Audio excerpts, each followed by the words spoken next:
Coucou à tous, ça y est, les vacances sont terminées, il faut reprendre le chemin de l'école. Aujourd'hui, je te propose de continuer la leçon sur les variations du verbe. On a vu jusqu'à présent que le verbe changeait en fonction du temps de la phrase. La phrase peut être au passé, au présent ou au futur et en fonction du moment de la phrase, le verbe changeait de forme. On l'a vu à travers tous les rituels et à travers cette première partie de leçon. Aujourd'hui, pour poursuivre, je vais te demander dans un premier temps de copier les 4 phrases qui se trouvent derrière moi. Aujourd'hui, tu manges du riz. Aujourd'hui, nous mangeons du riz. Aujourd'hui, vous mangez du riz. Aujourd'hui, il mange du riz. Voilà, je te laisse une petite pause, appuie sur pause et copie les phrases sur ton cahier d'essai. Voilà, normalement tu as copié ces 4 phrases qui sont derrière moi. Maintenant, je vais te demander de prendre un stylo noir et de souligner dans les 4 phrases l'indicateur temporel, le petit mot qui te permet de dire à quel moment se passe la phrase. Appuie sur pause et fais ce que je te demande. Souligne l'indicateur temporel et dis à quel temps sont ces 4 phrases. Alors, les indicateurs temporels dans nos 4 phrases sont aujourd'hui, aujourd'hui, aujourd'hui et encore aujourd'hui. Nos 4 phrases sont donc au présent. Maintenant, je vais te demander pour chacune des phrases d'encadrer le verbe. Je te laisse encore un petit temps. Vas-y.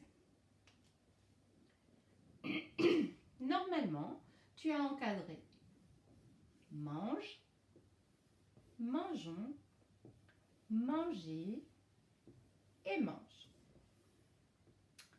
Maintenant, dans ces verbes, je vais te demander d'entourer la terminaison. Vas-y. Tu as normalement entouré le S, le ONS, le EZ et le NT. Alors, maintenant, on a vu que les phrases étaient tout au présent. Alors, on va essayer de comprendre ce qui fait changer la terminaison des verbes. Pour cela, je te demande de chercher le sujet de chacun des verbes dans chacune des phrases. Je te demande donc de souligner au stylo bleu le sujet dans chacune des phrases. Vas-y. Normalement, tu as souligné tu, nous, vous et il. Effectivement, on s'aperçoit que ces petits mots qui s'appellent des pronoms personnels permettent au verbe de changer, le font changer, lui donnent des costumes différents. Donc aujourd'hui, on a vu, et on l'avait déjà un peu vu à travers les rituels qu'on avait fait avant les vacances, que la personne du sujet fait aussi changer la terminaison du verbe. Voilà, c'était l'objectif de cette leçon, de se rendre compte que le verbe changeait en fonction du temps, ça on l'avait vu avant les vacances, mais qu'il changeait aussi en fonction de la personne du sujet. Voilà, à tout de suite pour la suite du travail.